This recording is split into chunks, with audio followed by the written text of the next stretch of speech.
महिला शख्सियत कौन सी प्रभावित करती है आपको? कमला हैरिस अच्छी लगती है। कमला हैरिस इंडिया में भी हमारी काफ़ी अच्छी है। मैं सुषमा स्वराज को बहुत लाइक करती थी, अभी मैं प्रियंका गांधी को लाइक करती हूँ। मैं किरण बेदी को बहुत पसंद करती थी, वो फर्स्ट वीमेन IPS ऑफिसर थी और उन्होंने अब पॉलिटिकली भी अच्छा कर रही हैं। बचपन से ही मैं पढ़ने में काफ़ी अच्छी रहा करती थी। एडमिशन जब लिया तो 4 साल की थी और मैंने 2nd क्लास में एडमिशन लिया। नमस्कार, मैं हूं रंजीत और रीप्ले विद रंजीत में आपका स्वागत है। आज हम आपको रूबरू कराएंगे ऐसी शख्सियत से जो लगातार UPSC के एग्ज़ाम क्रैक कर रही हैं।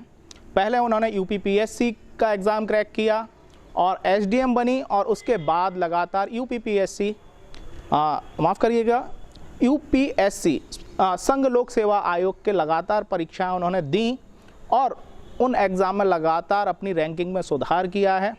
इस बार भी अच्छी रैंक आई और उसके बाद पुलिस सर्विस के लिए इस समय काबिल पाई गई हैं वो। आइए आपको रूबरू कराते हैं डॉक्टर बुशरा बानो से, जो कि इस समय फिरोज़ाबाद जनपद की टूंडला तहसील में उप जिलाधिकारी हैं। बहुत बहुत स्वागत है मैम आपका हमारे इस कार्यक्रम में। धन्यवाद। मेरा पहला सवाल आपसे ये है कि अगर हम बुशरा बानो को व्यक्तिगत तौर पर देखते हैं तो बुशरा बानो का सफ़र कैसे शुरू हुआ, बचपन कहाँ बीता और प्राथमिक शिक्षा दीक्षा, उसके बाद जूनियर, उसके बाद यहाँ तक का सफ़र कैसे देखती हैं आप? शुक्रिया रंजीत। मेरा बचपन, अगर मैं बचपन की बात करूं तो मेरी जो पैदाइश है वो उत्तर प्रदेश के कन्नौज ज़िले में एक कस्बा पड़ता है सौरिक। अभी आप एक्सप्रेस वे से जाएंगे तो 154th माइलस्टोन पे है, तो वहाँ पे मेरा जन्म हुआ और बचपन से ही मैं पढ़ने में काफ़ी अच्छी रहा करती थी। तो ऐसा हुआ कि मैंने एडमिशन जब लिया तो 4 साल की थी और मैंने 2nd क्लास में एडमिशन लिया, क्योंकि मुझे पहले का सारा आता था। तो मेरी पढ़ाई और मेरी उम्र में सिर्फ 2 साल का गैप रहा। मैंने फिर जितने भी एग्ज़ाम्स रहते थे 3rd 4th 5th, तो सभी में मैं क्लास में टॉप करती थी। तो मेरे पापा से पड़ोस के लोग और टीचर्स मेरे कहते थे कि इसको IAS बनाना।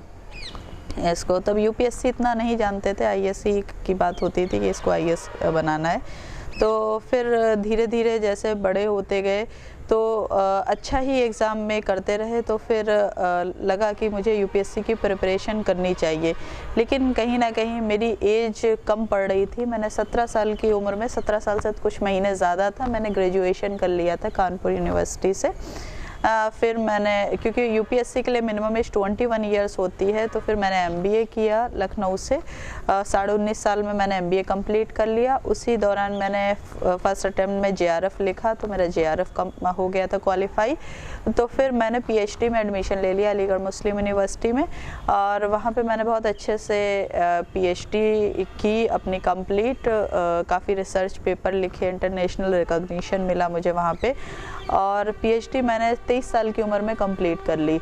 और उसके बाद मुझे मेरी शादी हो गई 2014 में। मेरे हस्बैंड सऊदी में थे as a assistant professor mechanical engineering में। तो वहाँ का मैंने उससे पहले एग्ज़ाम दिया, इंटरव्यू दिया और मैं भी क्वालिफाई हो गया। तो फिर हमारी शादी तय हुई, बात मतलब शादी हो गई। फिर मैं सऊदी चली गई। तो सऊदी में हम दोनों लोग असिस्टेंट प्रोफेसर थे। रिज़ल्ट यहाँ पे UPSC का 2015 का निकला, लोगों ने क्वालिफाई किया। तो फिर मेरी जो बचपन की ख्वाहिश थी वो वापस आ गई मुझे। और मुझे पहले दिन से ही ऐसा लगता था कि ये ब्रेन ड्रेन टाइप का है। मुझे जो मैंने यहाँ सीखा अपने देश में, उसको मैं विदेशी लोगों के ऊपर खर्च कर रही हूँ। तो मुझे अपने देश को आगे बढ़ाना है, उनकी समस्याओं को दूर करना है। अगर पढ़ाना भी है तो अपने देश में पढ़ाना है। तो ऐसा सोच के मैंने अपने शौहर से, मैंने अपने हस्बैंड से बोला कि मुझे UPSC वापस करना है और मुझे इंडिया में जाना है। तो उन्होंने दोबारा नहीं सोचा, उन्होंने कहा ठीक है। जबकि उस टाइम हमें बहुत सारे लोगों ने मना किया कि आप लोग दोनों लोग, अभी भी बहुत सारे लोग कहते हैं बाहर चले जाओ, विदेशों में चले जाओ, नौकरी करो। अच्छे, हम दोनों लोग एक ही यूनिवर्सिटी में थे, अच्छी जॉब कर रहे थे, एक बच्चा भी मेरे हो गया था, मेरा बड़ा बेटा।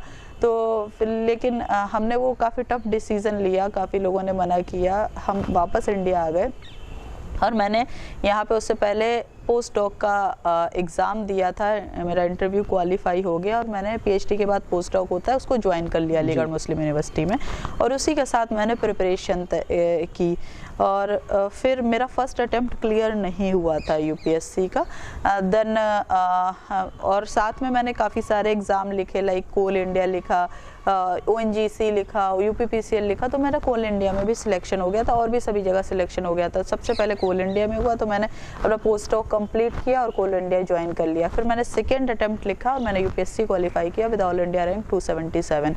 मुझे Indian railway traffic service IRTS मिला, मैंने उसको ज्वाइन किया कोल इंडिया को छोड़ के। और फिर उसके बाद मैंने PCS भी एग्ज़ाम लिखा हुआ था, तो इसका एग्ज़ाम रिज़ल्ट बाद में आया। इससे मेरी यूपी में रैंक 6ठी रैंक आई, मुझे डिप्टी कलेक्टर मिला और फिर मैंने उसे रिज़ाइन करके यहाँ ज्वाइन किया। लेकिन एक ख्वाहिश थी कि मुझे ऑल इंडिया सर्विस में जाना है, तो फिर मैंने एग्ज़ाम लिखा। मेरा दूसरा बेटा भी हो गया था। जब मैंने पहला एग्ज़ाम मतलब क्वालिफाई किया था तो इंटरव्यू के दौरान मतलब मैं प्रेगनेंसी की स्टेज थी, तो मैंने बाद में ज्वाइन किया था IRTS। देन फिर मैंने इस साल एग्ज़ाम लिखा और आप लोगों की दुआओं से फिर मुझे 234 रैंक मिली है। इसमें मैं यहाँ पे तहसील टूंडला में पिछले लगभग 9 महीने से यहाँ पोस्टेड हूँ। 1.5 साल से मैं फिरोज़ाबाद में हूँ। तो ये सारा सफ़र जो है मैंने सारी अपनी किसी भी चीज़ में कॉम्प्रोमाइज़ कभी नहीं किया, लाइक कि मुझे पूरे टाइम तैयारी ही करनी है।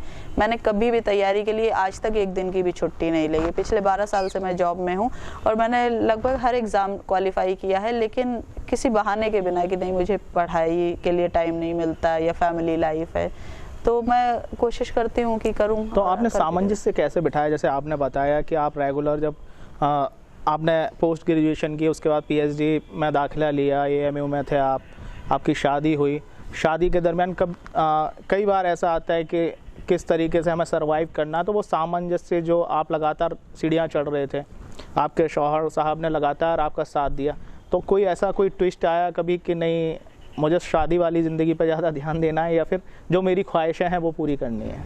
नहीं, इसमें बहुत ज़्यादा ज़रूरी होता है कि आपकी फैमिली कितनी सपोर्टिव है। मुझे माशाल्लाह भगवान के दया से मुझे ऐसी फैमिली मिली, मेरे मायके में भी, मेरे ससुराल में भी, और मेरे हस्बैंड माशाल्लाह इतने अच्छे रहे। उन्होंने 2 बार अपनी जॉब सेक्रीफाइस की मेरी वजह से। उन्हें लगा कि तुम ज़्यादा बेहतर कर सकती हो तो तुम्हें जॉब कंटिन्यू करनी चाहिए। फिर उन्होंने अपना बिज़नेस स्टार्ट किया, वो भी प्रोफेसर थे, लेकिन उन्होंने अपनी जॉब की हमें और हमारा मतलब हमने जब से शादी की हमारा एक ही सिद्धांत था कि हमें साथ में रहना है। तो साथ में रहने तभी हो सकता है जब एक इंसान जॉब करे और एक इंसान बिजनेस करे। हाँ, तो इसलिए उन्होंने अपना सेक्रीफाइस किया जॉब के को लेके। फैमिली को उन्होंने बहुत टाइम संभाला। जब मैं तैयारी कर रही हूँ, अभी भी मैं ऑफिस आती हूँ तो हमारे पेरेंट्स, हमारे जो इन लॉज, सारे लोग बच्चों का ख्याल रखते हैं कि कभी बच्चों को ये एहसास ना हो कि वो अकेले रह जाएं। तो इसमें पूरी फैमिली लगती है किसी इंसान की सक्सेस के पीछे। एक अकेला इंसान नहीं होता है, तो सारे लोग मिलके आगे बढ़ते हैं। और तो ये सपोर्ट बहुत ज़्यादा ज़रूरी होता है, तभी आप कोऑर्डिनेशन बिठा पाते हो। हाँ, मेरा आपसे अब सवाल ये है, ये तो आपकी निजी ज़िंदगी का मसला हो गया, क्योंकि आपने लगातार एग्ज़ाम दिए हैं और उन रवायतों को तोड़ा है जहाँ कहा जाता है कि इस्लाम में लड़कियों की जो पढ़ाई है, शिक्षा, उस पर बंदिशें रहती हैं या फिर उतना खुल के नहीं। उन बंदिशों को, मतलब उन रवायतों को तोड़ के आपने साबित किया। एक छोटा सा कस्बा सौरिक, उससे निकल कर आप पहुँची हैं। तो आप इस जनरेशन को जो लगातार तैयारी कर रही है या फिर जो बच्चियाँ कुछ करना चाहती हैं, उनके माता पिता को क्या संदेश देना चाहेंगी? किस तरीके से उन्हें कन्विंस करना चाहेंगी कि अगर ख्वाहिश हैं तो उन्हें पलने दीजिए और बड़ा होने दीजिए? ये एक बहुत बड़ा मिसकंसेप्शन है कि इस्लाम में लड़कियों को उतना आगे नहीं दिया जाता। ये हमारे अपनी कंट्री में हो सकता है कहीं ना कहीं, कुछ पॉकेट्स में। आप पूरे वर्ल्ड वाइड देखेंगे तो आपको ऐसा कहीं फील नहीं होगा। इनफैक्ट इस्लाम का जो ओरिजिन है, जो हमारे प्रॉफिट मोहम्मद को पहली वही आई थी अल्लाह की तरफ से, पहला जो उन्हें सरमन आया था, वो वर्ड ही इकरा से शुरू हुआ था। इकरा बिस्मि रब्बिकल लज़ी खलक। इकरा का मतलब होता है पढ़ना, कि पढ़ो ए नबी अल्लाह के नाम से जिसने पैदा किया। तो और एजुकेशन के लिए तो यहाँ तक भी इस्लाम कहता है कि उस टाइम चीन दूर माना जाता था जब प्रॉफिट के टाइम में, तो कहा जाए अगर पढ़ाई के लिए इल्म सीखना हो तो चीन तक जाओ। कुरान में भी और हदीसों में भी बहुत जगह जिक्र है, हज़ारों जगह इस चीज़ का जिक्र है कि इल्म बढ़ाओ, इल्म में अल्लाह ताला तरक्की दे। हमें अल्लाह ताला ये भी कहते हैं कि आप में सबसे बेहतर वो है जो इल्म में ज़्यादा है, मतलब जिसके पास जो एजुकेशनली ज़्यादा साउंड है।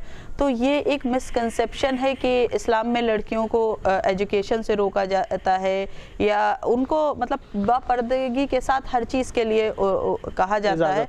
हाँ, जैसे प्रॉफिट की जब पहली वाइफ भी जो थी बीवी खदीजा रज़ी अल्लाह ताला, वो बहुत बड़ी बिजनेस वेमेन थी, मतलब वेमेन एम्पावरमेंट तो इस्लाम में बहुत पहले से है।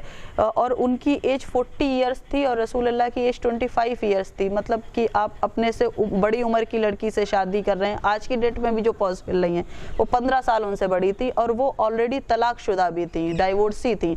तो ये विमेन रीमैरिज है या एजुकेशन है, इसका कंसेप्ट इस्लाम में हमेशा से है। तो ये एक मिसकंसेप्शन जो है वो है अभी भी। जैसे सच्चर कमेटी की रिपोर्ट के हिसाब से जो एजुकेशनली और प्रोफेशनली जो मुस्लिम्स की एजुकेशन और इसके बेस पे काफ़ी हम मतलब मुस्लिम कम्युनिटी नीचे है। तो इसको एक अच्छे लीडर्स की ज़रूरत है। लोग जब धीरे धीरे आगे आएंगे तभी वो ज़्यादा डेवलप हो पाएंगे। जब हुआ भी था पार्टीशन तो जो पढ़े लिखे अच्छे लोग थे वो पाकिस्तान चले गए थे। इंडिया में ज़्यादातर जो लोग थे मुस्लिम्स में वो नीचे तबके के थे। तो उसको धीरे धीरे आने में अभी टाइम लगेगा। गवर्नमेंट के सपोर्ट की, सोसाइटी के सपोर्ट की, हम जैसे आप जैसे सभी लोगों की ज़रूरत है। तभी कोई कंट्री तभी डेवलप कर पाएगी जब इंक्लूसिव डेवलपमेंट होगा, सारे लोग आगे बढ़ेंगे। तो इंडिया कहीं ना कहीं लैग कर रही है, तो उसमें ये भी एक रीज़न है कि मुस्लिम्स का उतना डेवलपमेंट नहीं हुआ। तो धीरे धीरे होगा, उम्मीद करते हैं जी।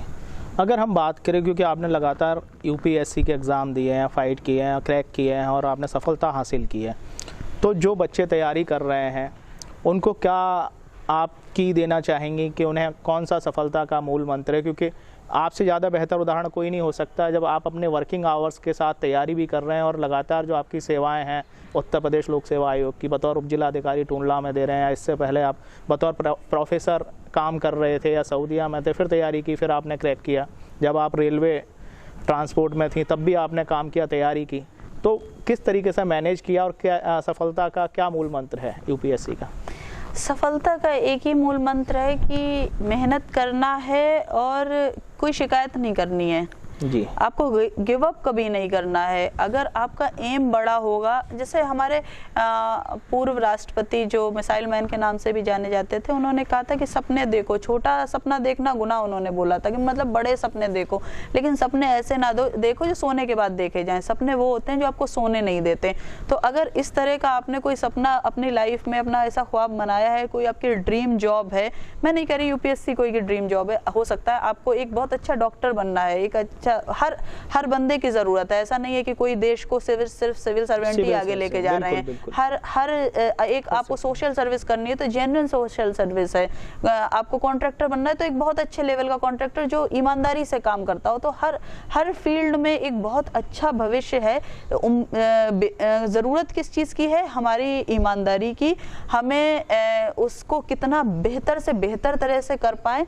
जैसे गांधी जी कहते थे कि आप सोचें कि आपको कुछ करना है, और उन्होंने कुछ सफलता के मूल मंत्र दिए थे जंतर टाइप के। उन्होंने कहा था कि आप सोचो कि आप जो डिसीजन लेने वाले हो उससे जो इंडिया का, अपने देश का जो वीकेस्ट पर्सन है उसके चेहरे पे हंसी आएगी या गम आएगा। अगर वो खुश होगा, उसका चेहरा आप आंखें बंद करके सोचो कि वो अच्छे से फील कर रहा है मेरे उस डिसीजन से, उसको कुछ एम्पावरमेंट हो रहा है, तो वो मेरा डिसीजन सही है। और अगर उसको दुख हो रहा है तो मेरा डिसीजन गलत है। तो इसी तरह से जो भी आपने डिसीजन लेना है लाइफ में, जिस भी कैरियर को आगे चुनना है, तो उसमें पूरी तरह से डेडिकेशन के साथ और ईमानदारी और मेहनत के साथ जुड़ जाइए। हो सकता है किस्मत आपका साथ देगी तो आप उसमें होगे, किस्मत नहीं देगी साथ तो कम से कम आपके पास नॉलेज रहेगी, आप कोई और फील्ड में एक्सेल करोगे और आपकी ज़िंदगी में कोई काश भी नहीं रहेगा कि हाँ काश अगर मैंने मेहनत कर ली होती सही टाइम पे तो ऐसा होता। तो इसलिए मेहनत का कोई सब्स्टिट्यूशन नहीं है। मेहनत और एक ऐसा पॉजिटिव एटीट्यूड कि हाँ जो हम चाहेंगे वो पाएंगे, उसके साथ बढ़ेंगे, तो यही मूल मंत्र है सफलता का। मेरा एक सवाल थोड़ा सा आपके करियर से जुड़ा हुआ है। जब आप यहाँ उपजिलाधिकारी बतौर काम कर रहे हैं, आप भारतीय पुलिस सेवा ज्वाइन करेंगे, अप्रैल में आपकी ट्रेनिंग शुरू होगी।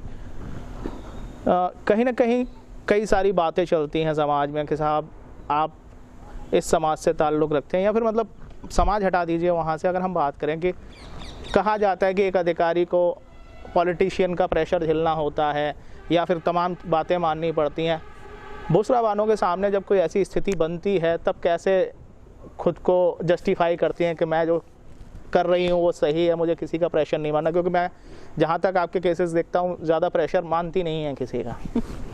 तब कोई परेशानी वैसी देखनी पड़ती है या फिर उसको प्रेशर रिलीज़ हो जाता है? देखिए, इंडिया की जो व्यवस्था है वो हम डेमोक्रेटिक कंट्री में रहते हैं, जहाँ पे सबसे ऊपर आपकी व्यवस्थापिका है, कार्यपालिका है, न्यायपालिका है। तो हम एग्जीक्यूटिव में आते हैं, व्यवस्थापिका के नीचे आते हैं। तो जो पॉलिटिकल प्रेशर है, अगर वो जेन्युइन है और अच्छी नीयत से है तो उसे मानने में कोई हर्ज नहीं है। और अगर वो गलत है तो फिर वही गांधी जी का टेलिस्मैन आप सोच लीजिए कि मेरा इस डिसीजन से उस वीकेस्ट सेक्शन को क्या दुख पहुंचेगा, हानि खुशी होगी। तो अगर वो डिसीज़न मेरा कोई मतलब गलत चीज़ के लिए प्रेशर आएगा तो वो प्रेशर नहीं माना जाएगा, क्योंकि फिर मैं जब इंसान खुद के सिद्धांतों के खिलाफ चला जाए तो फिर लाइफ का होना ना होने से कोई ख़ास मतलब नहीं पड़ता। फिर चाहे आप कोई पोस्ट पे हो, वो मतलब उससे कोई फ़र्क नहीं पड़ता है। तो मेरे हिसाब से पॉलिटिकल प्रेशर होना चाहिए, अगर जेन्युइन है, सही चीज़ के लिए है और with in rule of law है तो उसे ज़रूर मानना चाहिए, और रूल ऑफ लॉ के खिलाफ है तो नहीं मानना चाहिए। ज़्यादा से ज़्यादा ट्रांसफ़र होता है। जी हाँ। अगर हम बात करें जो बच्चे तैयारी कर रहे हैं, आपने बताया कि मेहनत एक सफलता का मूल मंत्र है, आपको लगातार अपने लक्ष्य को ध्यान में रखना है और मेहनत करनी है।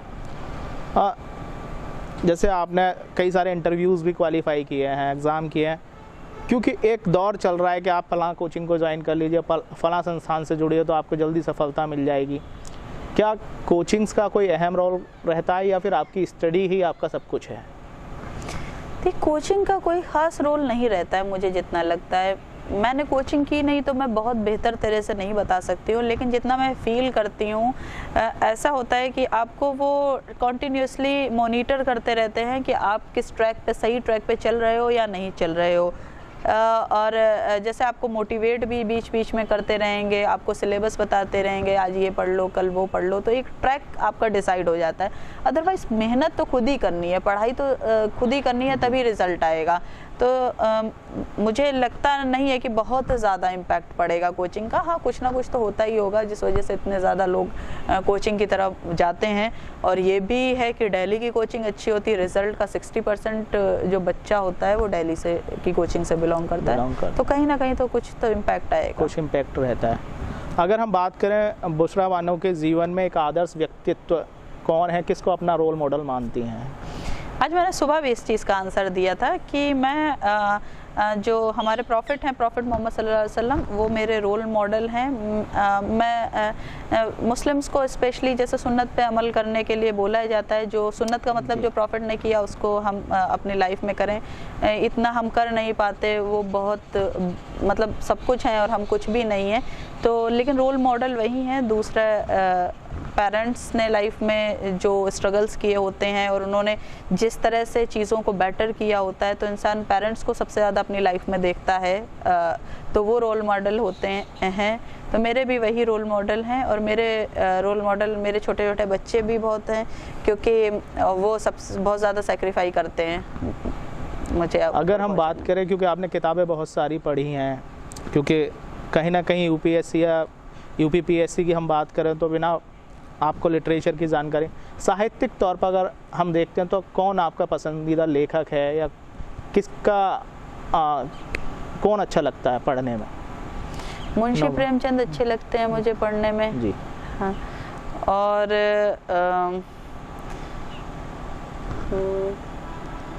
एक और मुझे नाम नहीं याद आ रहा, उन्होंने यात्रा वृतांत पे काफी कुछ लिखा। राहुल सांकृत्यायन। राहुल सांकृत्यायन ने कहा, सैर कर दुनिया की गाफिल जिंदगानी फिर कहाँ, जिंदगानी कर रही तो नौजवानी फिर कहाँ।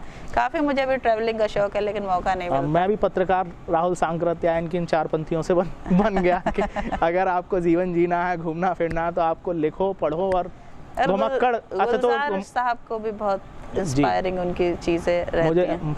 मुझे भी अच्छा। और मेरा तो वसीम बरेलवी साहब, गुलजार साहब और इकबाल साहब हैं, मोहम्मद इकबाल साहब, मिर्ज़ा गालिब, बशीर बद्र, काफ़ी मतलब ये उर्दू में मुझे काफ़ी इंस्पायर करते हैं। शहरयार की पोइट्री हैं, वो निदा फाजली बहुत अच्छे लगते हैं। अगर हम पॉलिटिकल व्यूज़ पे आपके जाएं, रोल मॉडल कोई ऐसी शख्सियत all over world including India, मतलब कौन सी शख्सियत, महिला शख्सियत कौन सी प्रभावित करती है आपको कि पॉलिटिकल रोल मॉडल आपका ये हो सकता है, और मतलब ये चीज़ें इन लोगों ने बहुत अच्छी की, खुद को स्थापित किया, कौन लगता है आपको? कमला हैरिस अच्छी लगती है। कमला हैरिस। और मुझे न्यूजीलैंड की प्राइम मिनिस्टर का नाम याद नहीं आ रहा है, जेंडा विल्सन कुछ ऐसा ही है, वो बहुत अच्छी लगती हैं। उन्होंने कितने अच्छे से कोविड को हराया है न्यूजीलैंड को, कब उन्होंने मतलब वो मतलब काफ़ी इंस्पायरिंग उनका है। और आपने भी देखा होगा जहाँ जहाँ फीमेल स्टेट हेड रही हैं उन्होंने कोविड को बहुत अच्छे से टैकल किया है, चाहे फिनलैंड रहे, स्वीडन में, जर्मनी में। बाद में जर्मनी में सिचुएशन ख़राब हो गई थी, लेकिन शुरुआत में काफ़ी अच्छा काम किया। तो काफ़ी अच्छी फीमेल्स हैं इंडिया में भी, हमारी काफ़ी अच्छी हैं। मैं सुषमा स्वराज को बहुत लाइक करती थी, जो अब इस दुनिया में नहीं है। मैं चाहती थी कि वो प्राइम मिनिस्टर बने, विमेन एम्पावरमेंट में। अभी मैं प्रियंका गांधी को लाइक करती हूँ, इंदिरा गांधी को तो सभी लाइक करते ही हैं। क्योंकि आपने भी पॉलिटिकल कुछ रोल मॉडल अपने बताए कि सुषमा स्वराज, प्रियंका गांधी। भारतीय पुलिस सेवा ज्वाइन करेंगी आप, अप्रैल में ट्रेनिंग करेंगी। उसके बाद क्योंकि अमूमन देखा जाता है जो लोग सिविल सर्विसेज के बाद अपना करियर पूरा करते हैं, बीच में VRS ले लेते हैं, पॉलिटिकल रुझान उनका बन जाता है। क्या बुशरा बानो के जहन में है कि मुझे इस क्षेत्र में जाके भी समाज सेवा, देश सेवा करनी है, मौका मिला तो? मैं किरण बेदी को बहुत पसंद करती थी, वो फर्स्ट वीमेन IPS ऑफिसर थी, और उन्होंने अब पॉलिटिकली भी अच्छा कर रही हैं। मणिपुर में उन्होंने गवर्नरशिप नहीं, पौंडीचेरी में गवर्नरशिप भी उन्होंने की है। लेकिन मैं चाहती हूँ कि जब भी लेडी IPS ऑफिसर की बात की जाए तो बुशरा बानो का नाम आए अपने आप डायरेक्ट जहन में, जैसे किरण बेदी का नाम आता है। तो मेहनत करूँगी, काम करूँगी अच्छा। अभी पॉलिटिकली कोई रुझान नहीं है ऐसा, और 60 इयर्स की इंशाल्लाह ज़िंदगी रही तो सर्विस ज़रूर कंप्लीट करूँगी। बाद में थोड़ा फील होता है कि 60 के बाद मैं एजुकेशन में जाऊंगी, अपनी जो डिज़ायर है बीइंग प्रोफेसर की उसको कंप्लीट करूंगी, और उसके बाद अगर मौका मिला, ज़िंदगी ने मौका दिया, तो डेवलपमेंट पॉलिटिक्स में जाऊंगी। मेरा आखिरी सवाल है, क्योंकि आप भारतीय पुलिस सेवा ज्वाइन कर रही हैं, बहुत सारी खामियां सामने आती हैं, और कई सारे बहुत सारे अच्छे अधिकारी हैं जिन्होंने कोशिश की है कि उन सब चीज़ों को ख़त्म करके एक नई पुलिस व्यवस्था अमल में लाई जाए, और एक हद तक कोशिश की गई है और वो सफल भी हुई है। क्योंकि आप खुद कह रही हैं बतौर प्रोफेसर मैं काम करना चाहती हूँ, मेरी क्या भारतीय पुलिस सेवा में जब आप ट्रेनिंग करेंगी, जाएंगी, किस तरीके से आपके जहन में चल रहा है कि वहाँ पे जो खामियां हैं, क्या जहन में चल रहा है, कैसे दुरुस्त करने का मन है? शायद आपको पता नहीं है तो मैं एक चीज़ बताना चाहती हूँ। मेरी PhD जो है वो पुलिस पे ही है जी। PhD और पोस्ट डॉक। मैंने लगभग 10 साल पुलिस स्ट्रेस पे काम किया है और पुलिस पर्सनालिटी पे। तो शायद ऊपर वाला चाहता था कि मैं पुलिस में जाके उसमें जो पॉजिटिव इम्प्रूवमेंट की तरफ काम करूँ, इसी वजह से शायद मुझे पुलिस सर्विस दी गई है। क्योंकि होता वही है जो राम रचि राखा जो कहते हैं, तो वैसा ही हुआ है मेरे साथ। तो काफ़ी चीज़ें जो मेरी रह गई थी रिसर्च की, उन रिसर्च की चीज़ों को मैं पूरा करूँगी, कोशिश करूँगी उसका एक पॉजिटिव इम्प्रूवमेंट पुलिस डिपार्टमेंट में हो। मैं पूरे पुलिस डिपार्टमेंट की बात नहीं कर रही, बहुत बड़ा मतलब डिपार्टमेंट है, हज़ारों लाखों लोग यूपी में ही पुलिस में हैं, लगभग 2 लाख पुलिस वाले हैं। तो मैं सब पे तो नहीं कर सकती, वो तो डिपेंड करेगा कि पोस्ट कितनी है। लेकिन जो मेरे अंडर में आएगा तो उसमें मैं इस तरह का वर्किंग एनवायरनमेंट देने की कोशिश करूँगी जिससे स्ट्रेस कम होगा तो प्रोडक्टिविटी ऑटोमेटिक ज़्यादा होगी। कोशिश मेरी ये भी रहेगी तो कि रिसोर्स इनएडिक्वेसी, जो मतलब रिसोर्सेज की क्रंच है पुलिस में, उस पर काम किया जाए, जिससे जो इंसान सेटिस्फाई होता है लाइफ में, जॉब में अगर सेटिस्फाई होगा तो जो जैसे पुलिस पे बहुत सारे धब्बे लगते रहते हैं, दाग, तो वो ऑटोमेटिक डिक्रीज हो जाएगा धीरे धीरे। तो मुझे उम्मीद है मैं अच्छा करूँगी पुलिस में। जी। तो ये थे हमारे साथ बुशरा बानो, डॉक्टर बुशरा बानो, जो कि अब भारतीय पुलिस सेवा ज्वाइन करेंगी। हमारी शुभकामनाएं आपको, बहुत सारी शुभकामनाएं कि आप भारतीय पुलिस सेवा में बहुत अच्छा करने की कोशिश करें और जो आपकी ख्वाहिशें हैं वो मुकम्मल हों।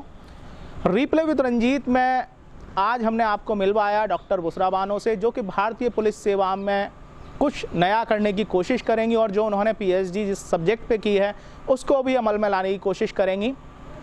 तो रीप्ले विद रंजीत में आज इतना ही, फिर किसी नई शख्सियत, सफल शख्सियत से मुलाकात कराएंगे आपकी। तब तक के लिए नमस्कार।